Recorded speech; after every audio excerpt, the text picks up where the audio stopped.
Eu sei, mas eu não sei. Contemplação da morte. É uma palestra que foi dada por Ajahn Brahmavanso no Bodhinyana Monastery no ano 2000. Sabe sata maranti cha, marinsu cha marisare, tatevam marisami, natime eta samsayo. Muitos de vocês se lembrarão desses versos que entoei em Pali no início desta palestra. Eles significam: todos os seres estão sujeitos à morte. Faz parte da natureza deles morrer. E eu também vou morrer. Disso não tenho a menor dúvida. É um daqueles belos cânticos que temos no budismo. Ele está relacionado com o fato de que cada um de nós irá morrer. Vou usar essa contemplação da morte para a palestra do Dhamma de hoje. Em particular, esta tarde, eu estava pensando sobre o terreno que estamos comprando em frente ao nosso monastério. Estava pensando quão maravilhoso seria se pudéssemos usar uma parte daquele terreno como um crematório budista. Os monges poderiam ir lá à noite e apenas contemplar a morte, perto do crematório, ou até mesmo no interior dele. A contemplação da morte faz parte da nossa tradição. A ilusão da vida. Eu disse aos leigos que em breve vão me acompanhar numa viagem para a Índia e depois para o nordeste da Tailândia para visitar o Wat Pah Nanachat, o monastério onde passei tantos anos que, se tiverem sorte, há uma boa chance de verem um funeral budista lá. Lá, o corpo da pessoa que morreu não é higienizado por embalsamadores. Ele é simplesmente colocado em um caixão muito simples, de forma que todos possam ir e olhar, e até mesmo tocar a pessoa que morreu. Em seguida, ele é cremado a céu aberto. A madeira muito barata do caixão rapidamente queima para revelar o corpo. O corpo queima parte por parte, pouco a pouco, e você pode ver os membros do corpo se separando um dos outros. Você pode ver o crânio estalar e explodir, e todas as outras partes do corpo, no final, simplesmente consumidas pelo fogo. Depois de muitas horas, tudo o que restam são os ossos. Ter a oportunidade de ver a morte em seu estado cru é um privilégio maravilhoso na vida. Por higienizar a morte, estamos preservando a ilusão da vida. A ilusão é de que a vida vai durar para sempre. Todo o propósito da vida é apenas a busca de prazeres e diversões e o acúmulo de riquezas. Na perspectiva da morte, todas essas coisas tolas que fazemos na vida parecem ser tão obviamente estúpidas. Nós as vemos como coisas que são completamente sem valor. Ouvimos recentemente de um par de monges que largaram os mantos. Se eles apenas pudessem ter ido a um funeral e tivessem a oportunidade de assistir a um corpo sendo queimado, eles poderiam ter sido capazes de se verem naquelas chamas. Um dia isso certamente irá acontecer com eles. Toda a busca pelos prazeres sensuais para ter relacionamentos, casar-se, ter casas, acumular riquezas e carros, ter experiências, ir até a Amazônia ou fazer caminhada no Himalaia. O que tudo isso significa diante da morte? Ashoka foi o imperador da Índia que se tornou budista. Ashoka tinha um irmão chamado Vatasoka, que parecia ser completamente não espiritual e que estava imerso nos prazeres sensuais. Sendo irmão do imperador, esse lhe proporcionou muitas oportunidades para se entregar a esses prazeres. A fim de levar seu irmão para a compreensão do Dhamma, Ashoka montou uma armadilha para ele. Vou contar a história com alguma licença literária. O imperador estava em seu banho enquanto suas vestes e insígnias foram colocadas do lado de fora. Ashoka tinha combinado com seus conselheiros mais próximos para estarem andando junto com seu irmão e, como que por acaso, para passarem pela casa de banho. Apontando para as vestes do imperador sobre um banco, os conselheiros disseram ao irmão de Ashoka: "Por que você não as experimenta? Quem sabe? Um dia, quando seu irmão morrer, provavelmente você será o imperador.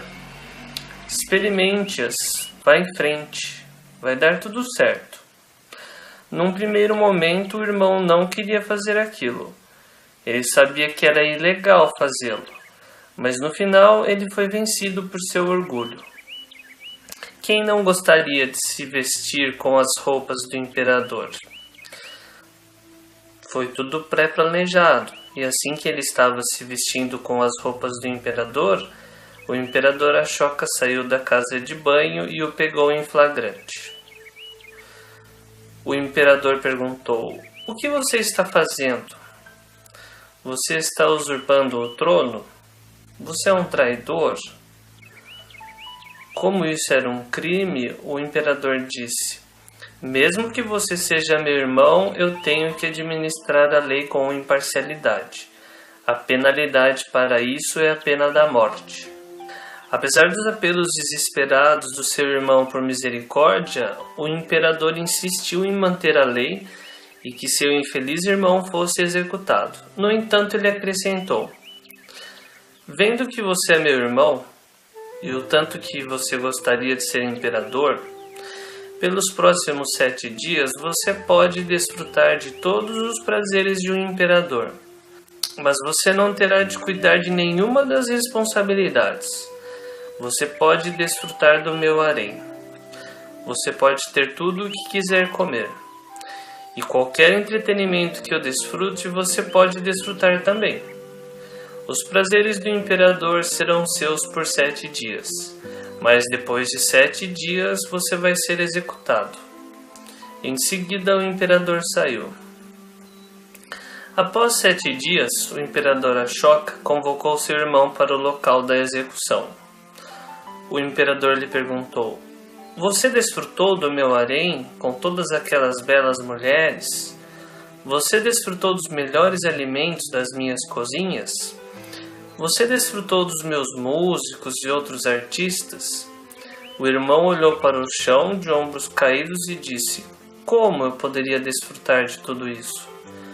Eu não pude nem ao menos desfrutar de uma noite de sono. Como se pode desfrutar de alguma coisa quando se sabe que está prestes a ser executado?" O imperador sorriu e disse: "Agora você pode entender. Sejam 7 dias, 7 meses, 7 anos ou 70 anos, como você pode desfrutar dos prazeres sensuais, tais como sexo, esportes, filmes, viajar, acumular posses? Como você pode desfrutar de tudo isso quando você sabe que vai ser executado? Sejam 7 dias, 7 meses, 7 anos ou 70 anos, logo todos vocês estarão mortos." Através dessa experiência, o irmão aprendeu muito sobre o Dhamma. Ele se tornou um praticante budista dedicado a partir daquela ocasião e manteve os preceitos. Seu insight sobre o significado da morte deixou claro para ele o que era importante na vida. O Buda queria que seus discípulos contemplassem a morte da mesma forma. É como se todos vocês estivessem indo ser executados. A vida é uma sentença de morte. Neste monastério, estamos todos no corredor da morte, mas não sabemos como a execução vai ocorrer. E não sabemos exatamente quando. A filha de um tecelão certa vez respondeu a uma série de perguntas do Buda: "Eu sei, mas eu não sei. O Buda sorriu e reconheceu a sabedoria dela. Alguém lhe perguntou depois: o que você quis dizer quando disse que você sabe, mas não sabe? E ela respondeu que sabia que iria morrer, mas não sabia quando. O insight sobre a morte reorganiza suas prioridades. Então, o que é importante para você? Você em breve vai morrer. E depois da sua morte, você vai carregar o karma desta vida nas suas vidas futuras. Qualquer pessoa que não acredite em renascimento vai receber um grande choque quando este acontecer. É verdade, renascimento é real. Você vai experimentá-lo por si mesmo em breve. Aceitar a realidade de sua morte e renascimento posterior lhe dá uma perspectiva diferente sobre como viver a sua vida. Como monges, temos as 10 reflexões para aqueles que seguiram a vida santa. A 10ª é uma reflexão sobre o nosso leito de morte. Faz parte da tradição perguntar a um monge em seu leito de morte: quais jhanas você realizou? Quais estágios da iluminação você realizou? Bons monges não falam sobre tais realizações nem mesmo para os amigos, a menos que estejam perto da morte. É por isso que é uma tradição antiga fazer essa pergunta aos monges somente quando eles estão no seu leito de morte. Eu os encorajo a fazerem o mesmo.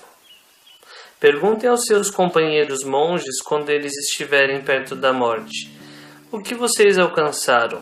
O que vocês realizaram? Tal questionamento traz um senso de urgência para o que estamos fazendo nesse monastério. Não queremos viver por anos e anos neste ou em outros monastérios, indo de um lugar para outro no mundo monástico budista e então descobrir no final da nossa vida que não estamos nem um pouco adiante nesse caminho para a libertação se comparado com o ponto de onde começamos. Não queremos descobrir que não fizemos o uso adequado dessa maravilhosa oportunidade para experimentar um jhana ou de pelo menos conseguir entrar na correnteza. Digo isso porque se você não realiza essas coisas em sua vida como um monge, após a morte, quem sabe o que pode acontecer? Jogando um graveto para cima. Em uma das histórias dos Suttas, o Buda disse que o renascimento futuro é muito incerto. É como jogar um graveto no ar. Você não pode dizer com certeza qual extremidade vai bater no chão primeiro. Da mesma forma, você não pode saber com certeza após a morte se você vai parar em um destino feliz ou infeliz. Isso me impressionou, mas também me assustou quando li pela primeira vez. Todos pensamos que se fizermos muitos e muitos karmas benéficos, então teremos a certeza de um renascimento feliz. E vocês fazem karmas benéficos, porque vocês todos são bons monges. Vocês mantêm os preceitos muito bem. Os noviços são bons, eles são ótimos noviços. Até mesmo os visitantes que vêm aqui são todos virtuosos. Eles são seres de bom coração em sua maioria. Comparados com os seres do mundo, vocês são anatta. No entanto, mesmo que você tenha uma vida muito virtuosa, mesmo que você seja um monge durante muitos anos nesta vida, se você não realizar o estágio de entrar na correnteza, então você não pode ter certeza de qual renascimento se seguirá. Tudo o que se pode conseguir fazendo muitos karmas benéficos é tornar uma extremidade do graveto mais pesada. Então a probabilidade da extremidade mais pesada do graveto bater no chão primeiro e seu karma benéfico amadurecer em um renascimento feliz são maiores. Mas o Sutta diz muito claramente que apesar de uma extremidade ser mais pesada, de vez em quando a extremidade mais leve do graveto bate no chão primeiro. Assim, mesmo se você fizer muitos karmas benéficos, O karma prejudicial que você realizou, seja nesta vida ou em vidas anteriores, ainda está lá. Por causa desse karma prejudicial, que não foi esgotado até o momento, sempre há uma possibilidade de ocorrer um renascimento muito infeliz. Esse é o terror do Sansara. Não é só envelhecimento, enfermidade e morte nesta vida. É também o envelhecimento, enfermidade e morte em vidas futuras. Em vidas menos prazerosas do que as que você está vivendo agora. Mesmo que você seja um bom monge, um bom noviço ou um bom praticante leigo, ainda é incerto qual será o seu renascimento. Esse fato faz com que você ponha mais esforço em seu caminho espiritual. E isso o torna mais diligente. De onde vem a diligência? De onde esse esforço surge? Ele só surge quando você vê quão perigoso é o renascimento.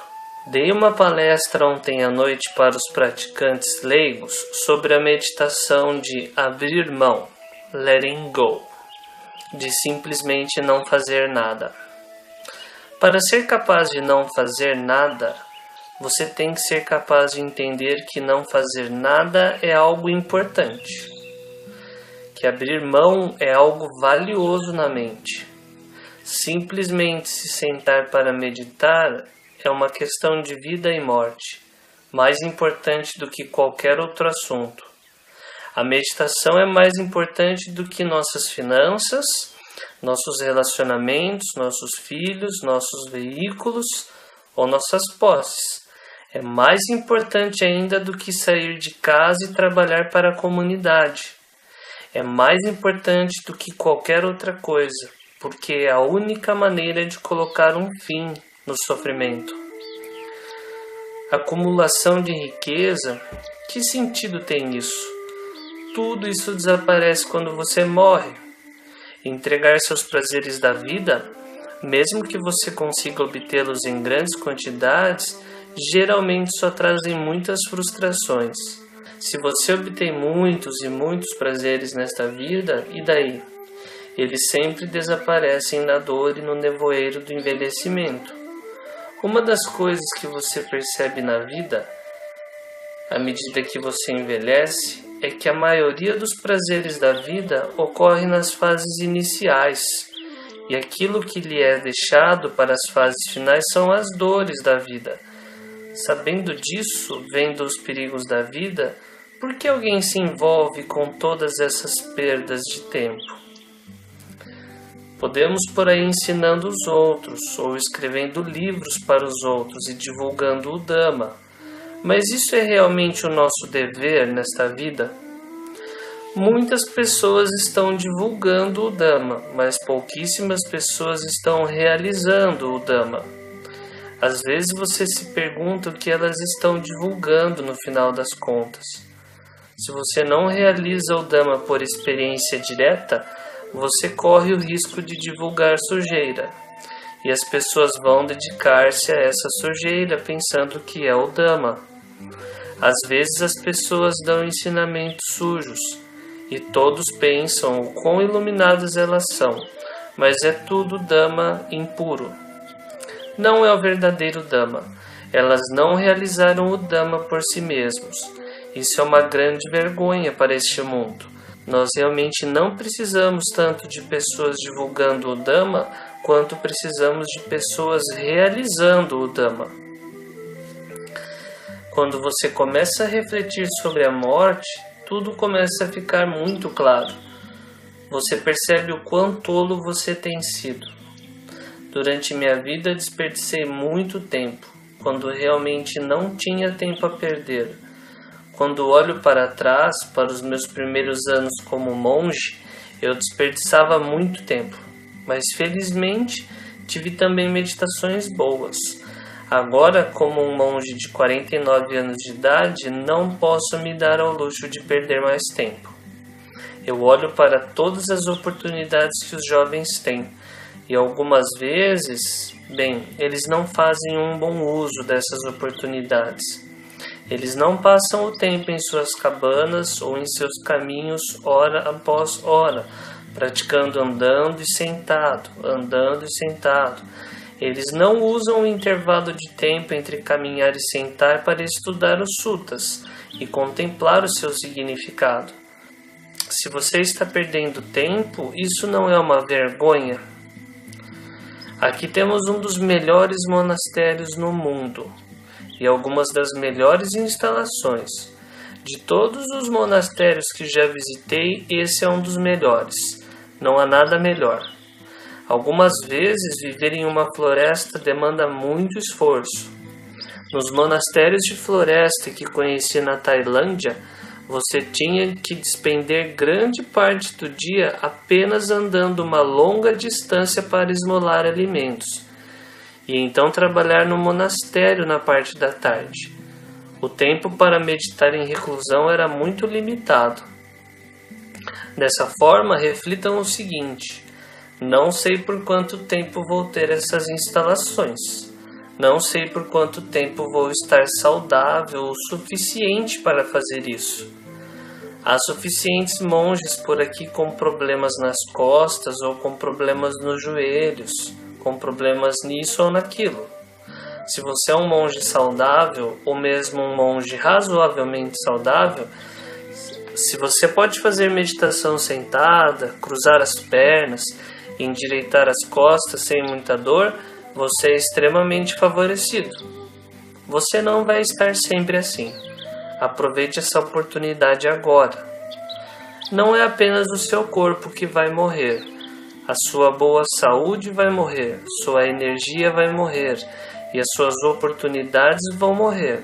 Assim, reflitam sobre a morte. Como se diz nos suttas, como se o seu turbante estivesse em chamas. Em outras palavras, a morte dá precedência à prática. Ela faz do nobre caminho óctuplo a coisa mais importante do mundo. Ela dá ao caminho uma prioridade sobre todo o restante. Seria maravilhoso se as pessoas tivessem tal entendimento da morte ao nível que elas estivessem conscientes deste fato durante todo o tempo. Seria maravilhoso se elas tivessem tal nível de atenção plena que sempre as relembrasse que a morte está à espreita. A morte pode acontecer a qualquer momento. Portanto, o que é importante para mim é desenvolver o nobre caminho óctuplo o máximo que puder, tão profundamente quanto puder, para que possa experimentar os jhanas. É importante que eu possa realizar os caminhos e frutos supramundanos dessa prática. É importante que eu possa me libertar. Libertar-me, antes de tudo, dos renascimentos inferiores e, eventualmente, de todo tipo de renascimento. Caso contrário, a morte se torna muito assustadora, mesmo para os grandes praticantes. Eles podem decair muito facilmente se não alcançarem essa segurança contra o cativeiro, essa segurança de ter colocado um fim em todos os renascimentos inferiores. Nós usamos essas reflexões sobre a morte para desenvolver um senso de urgência, samvega, em Pali. À medida que caminhamos pelo nobre caminho óctuplo, não devemos usar força. Nós não fazemos a prática, apenas permitimos que ela aconteça.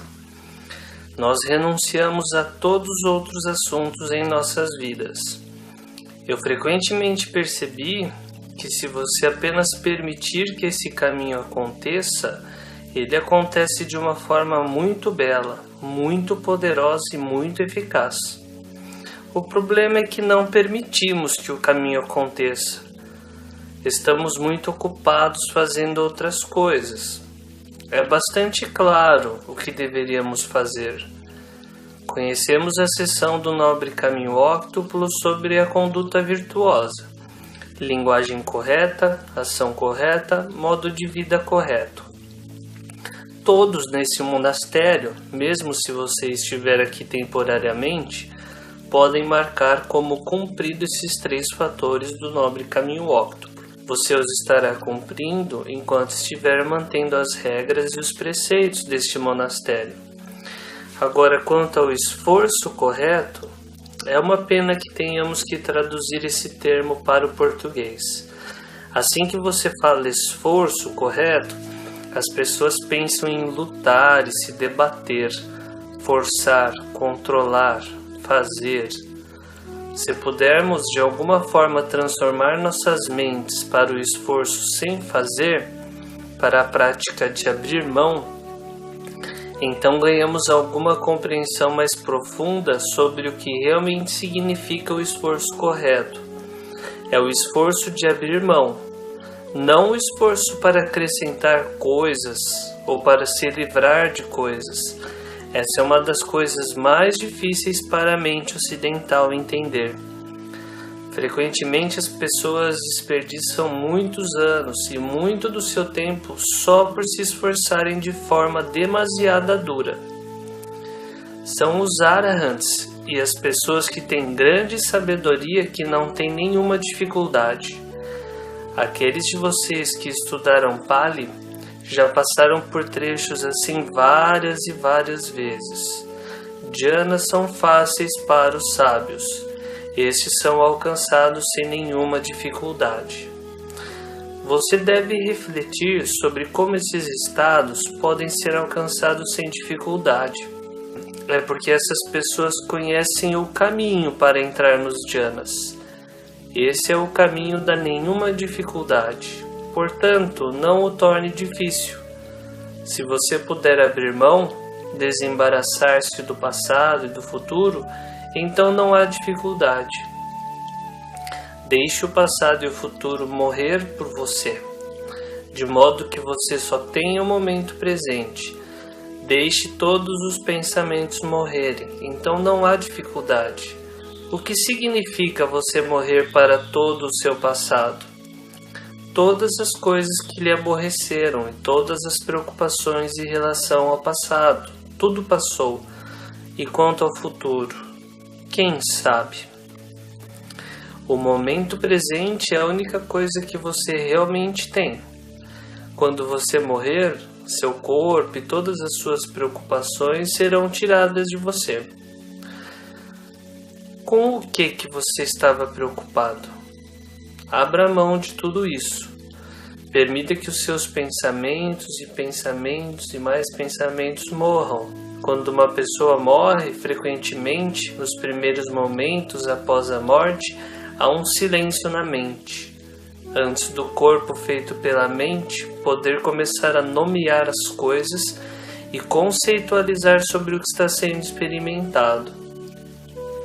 Pelos primeiros segundos, ou até mesmo mais tempo, é um tempo de silêncio, um tipo diferente de percepção. Isso é semelhante ao que se pode fazer na meditação.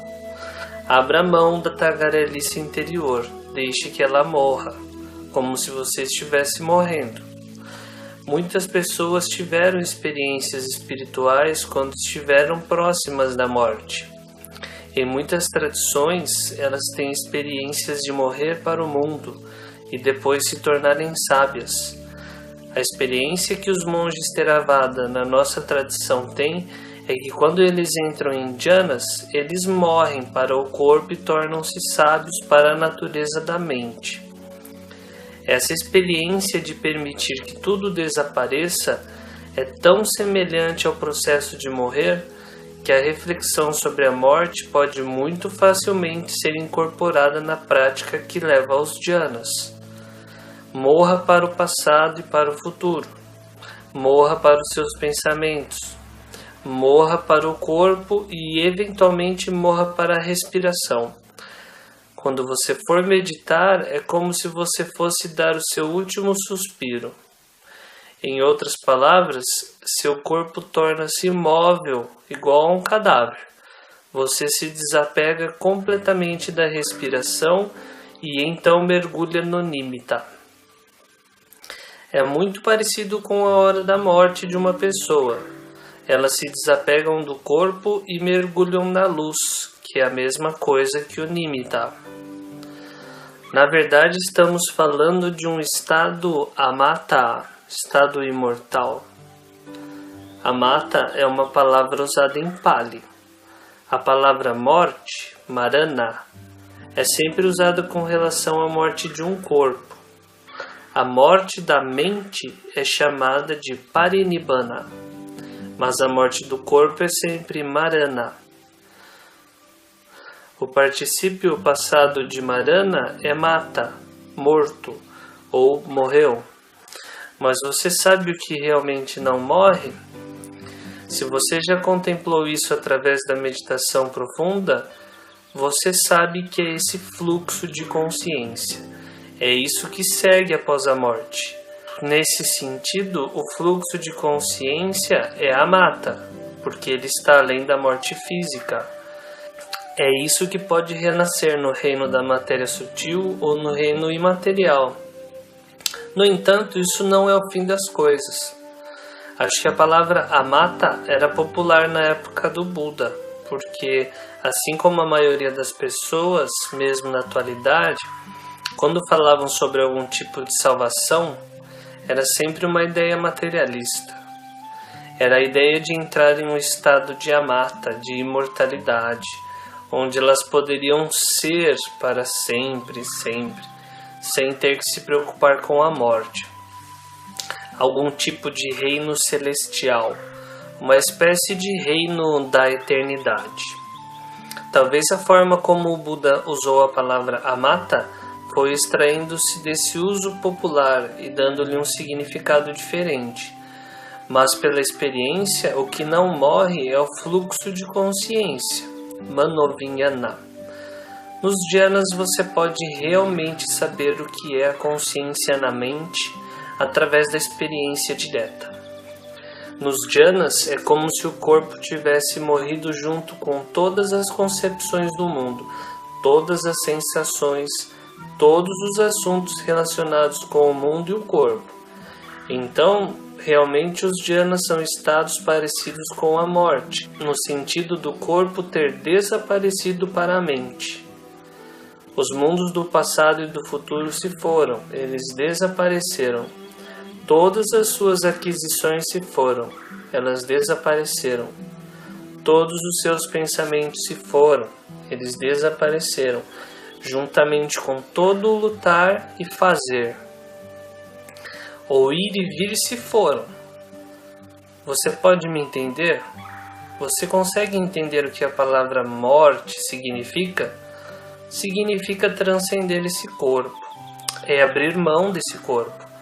O problema é, obviamente, que quando a maioria das pessoas morrem, elas vão renascer de novo, e então têm de morrer mais uma vez. Elas continuam fazendo isso porque elas não morrem totalmente para o mundo, morrem um pouco, mas ainda querem experimentar um pouco mais. Então você tem que aprender a desenvolver a meditação de abrir mão. Esse esforço que abandona todos os planos e ocupações, todos esses grilhões pequenos, todos aqueles pequenos nós que amarram você a este corpo mundano. É fascinante algumas vezes refletir sobre o quão sabiamente você despendeu o seu dia. Do que a sua mente se ocupou hoje? Faça uma análise estatística. Quanto a sua mente se ocupou hoje com este corpo, ou com o mundo, ou com o monastério, ou com seus próprios assuntos? E quanto a sua mente se ocupou hoje com o assunto do imortal, Nibbana? Isso lhe dará uma boa ideia de por que você não está conseguindo realizar a iluminação. Temos que nos ocupar mais com o imortal. Esforcei-me por muitos anos para tentar fazer deste monastério um lugar onde ninguém precisasse se preocupar muito, para organizá-lo de modo que todas as necessidades humanas básicas fossem fornecidas. Lá fora no mundo, as pessoas têm de lutar muito para sobreviverem, para terem uma casa e para obterem comida. É muito complexo lá fora. Todo o caráter e significado por trás de um monastério é ser um local de simplicidade.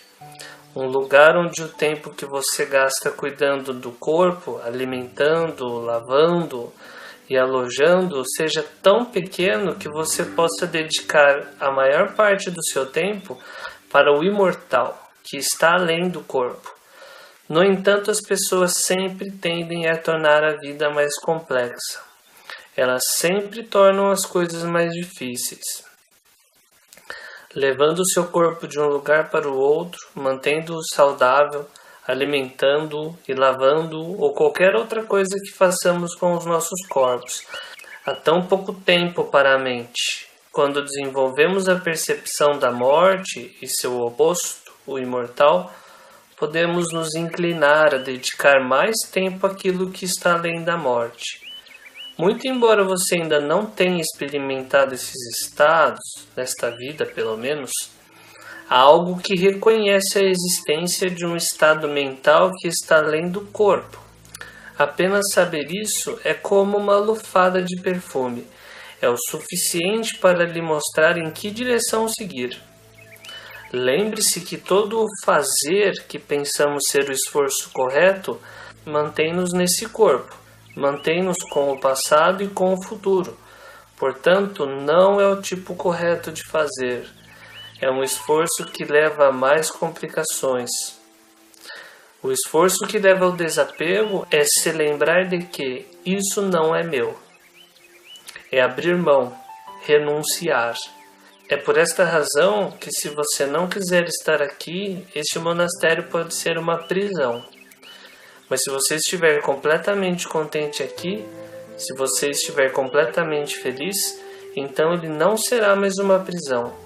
É o contentamento que liberta. O abrir mão é considerar que isso não é meu. Estou contente com o que quer que esteja acontecendo. É Analaya ou Viraga, desapegar. É a mente de Teflon, nada gruda sobre ela, nada pode pousar sobre ela. E ela é Patinisaga, sempre descartando, indo na direção oposta ao apego. É realmente jogar fora as coisas, em vez de permitir que as coisas pousem em você e que elas se relacionem com você. Esse é o esforço de abrir mão. Esse é o esforço que leva à superação da morte. Quando você abre mão de todas as coisas, tudo desaparece. O corpo se vai, o mundo se vai, as cabanas se vão, os livros se vão, as doenças se vão. A Buddhist Society of Western Australia desaparece, tudo se vai e você entende o que realmente significa a vida monástica. A vida santa, pelo menos no começo, está relacionada com ir para os mundos da mente. E se você entrou nos jhanas, um insight que vem automaticamente depois desses estados de jhana é que o fluxo de consciência mental morreu para o corpo. Ocorreu uma separação. É semelhante à ideia cristã da alma de deixar o corpo. O fluxo de consciência deixa o corpo. Não fisicamente, porque esses são planos diferentes. O mundo da mente, o espaço da mente, não é algo que você pode medir num espaço físico. Se você quiser, você pode considerá-lo como se fosse um universo paralelo. O universo da mente é independente. Se você quiser, você também pode considerá-lo como algo que não é afetado pelo mundo quadridimensional do espaço e tempo.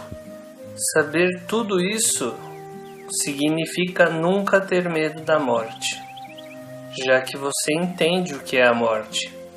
É a morte do corpo, é a morte dos 5 sentidos, o fim de todo aquele mundo exterior. Tal entendimento lhe dá uma perspectiva completamente diferente. É um dos maiores tesouros, uma das maiores felicidades que você já encontrou. Todos os prazeres do mundo parecem ser tão inúteis, tão triviais e mesquinhos. Você realmente se pergunta por que está brincando com relacionamentos, com o sexo, casamento, com o acúmulo e manutenção de riquezas.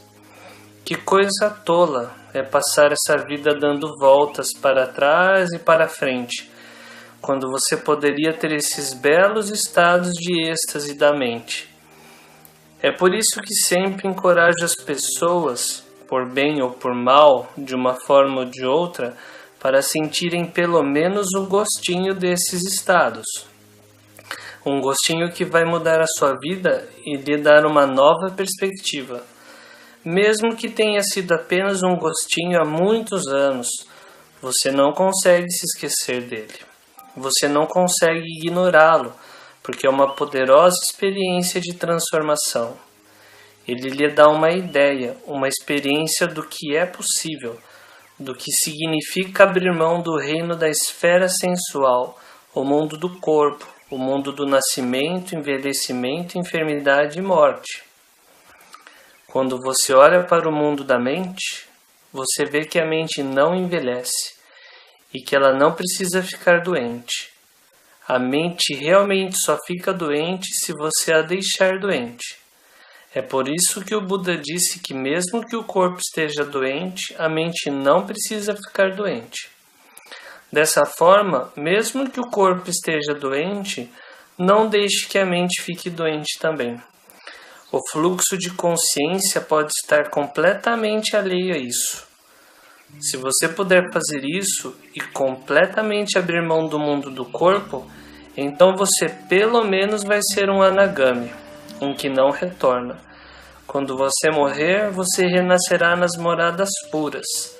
Vai brincar lá por alguns poucos éons e de lá, Nibbana. Eu realmente não deveria dizer isso, mas não é uma má maneira de sair do Sansara. O Buda estaria bem correto em me criticar por advogar algum tipo de existência, mesmo que seja nos mundos dos anagamis. O Buda disse que não é algo que vale a pena. É melhor realizar Nibbana o quanto antes você puder. Nibbana é como um outro nível de morte. É o fim da mente. A morte comum é a morte das coisas relativas ao corpo, a morte deste mundo. O abandono de todas as aquisições e a separação de tudo aquilo que você amava. Envelhecimento e enfermidade são apenas os mensageiros da morte, os precursores, apenas os sinais de que a morte está chegando. A morte está chegando. São como aquelas primeiras cobranças que você recebe, os primeiros lembretes, dizendo que se você não pagar, dentro de poucos dias você será levado ao tribunal. Eles são os sinais de advertência, e de repente a morte simplesmente ocorre. Envelhecimento e enfermidade, as duas fazem parte da morte. É incrível como as pessoas podem completamente negligenciar e negar esses sinais de alerta. Elas envelhecem e acham que ainda vão viver por muito tempo. Elas ficam doentes, e elas pensam que vão melhorar sempre. Esses são os sinais de alerta de que a morte está chegando. Se você tem um problema nas costas hoje, isso é um sinal de alerta de que a morte está chegando. Se você tiver uma dor de cabeça ou de estômago, se você sentir uma falta de energia, ou mesmo se você teve apenas um resfriado, é a morte chegando. Sempre se lembre disso. Esses sintomas são como a morte batendo na porta. Você pode ainda não estar completamente preparado para ela, mas isso realmente não importa. A morte simplesmente vai arrombar, assim como um invasor de casas, e vai arrastá-lo, esteja você pronto ou não. Então é bom estar preparado. Você faz isso se preparando para abrir mão desse mundo. Este mundo é útil na medida em que fornece um meio para a vida santa ser vivida. Esse corpo é útil na medida em que fornece um veículo para que você possa se sentar e meditar e realizar os dhyanas e os insights que se seguem, que permitem a superação do Sansara. Esse é todo o propósito do corpo, o objetivo dos sentidos e o propósito da vida.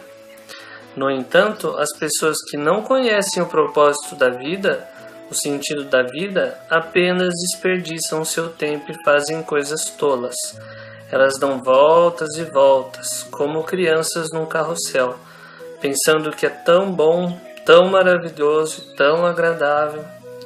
Fazer a reflexão sobre a morte repetidas vezes permite que você abra mão de um monte de buscas inúteis na sua vida. Mesmo aqueles de vocês que são monges sêniores nesse monastério, o que vocês realmente querem realizar? Vocês podem morrer esta noite. O que é importante para vocês? É terminar aquela carta ou é meditar e realizar um dhyana? Você pode ter apenas uma semana ou duas, quem sabe? O que é realmente importante para você? Pouco antes da sua morte, você quer olhar para trás e poder dizer: eu usei essa vida adequadamente? Pelo menos realizei um dhyana?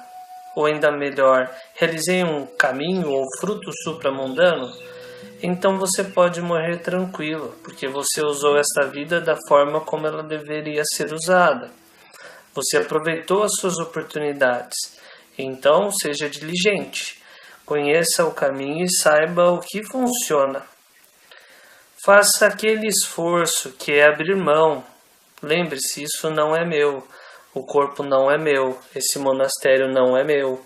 Minhas cartas não são minhas. Minha família não é minha. Meu passado, minha história não são meus. E nem mesmo o futuro é meu. Você não possui nada neste mundo. A morte ensina o quão pouco você realmente possui. O corpo pertence à natureza. O passado pertence à fantasia. O futuro pertence à estupidez. Você não possui nada. Todos os seus pensamentos pertencem aos seus condicionamentos. Você não possui nada, nada, nada. Meus mantos apenas pertencem à terra. Todas as minhas posses em minha cabana pertencem à terra também. Tudo o que é meu um dia irá para o lixão e será incinerado.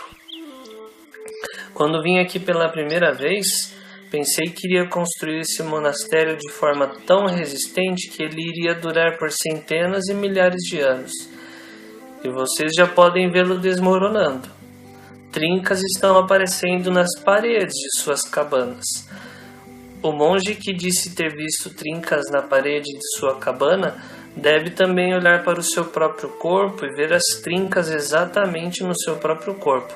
Nós estamos desmoronando. Nós estamos nos desintegrando. Logo viraremos poeira como aquela cabana. Quando olhamos para as coisas dessa forma, vemos tudo em perspectiva. A trinca na parede de sua cabana está lhe revelando a morte. Você deve ser grato a esses mensageiros da morte por eles lhe incentivarem a abrir mão e desenvolver as meditações profundas. Você está morrendo para o corpo, morrendo para o mundo e morrendo para as impurezas que o mantêm neste mundo. Você está se libertando, não possuindo nada, e se contentando por não possuir nada. Quando você está contente, você não precisa de nada. Quando você estiver contente, você está morto para os desejos. Quando as pessoas morrem, escreve-se em seu túmulo: descanse em paz. Quando você está nos dhyanas, você está descansando em paz. E Nibbana é a única verdadeira paz. Essas são algumas reflexões sobre a morte, reflexões sobre Nibbana, reflexões sobre o corpo, sobre o mundo, sobre a mente. Portanto, por favor, seja diligente. A vida está passando muito rápido.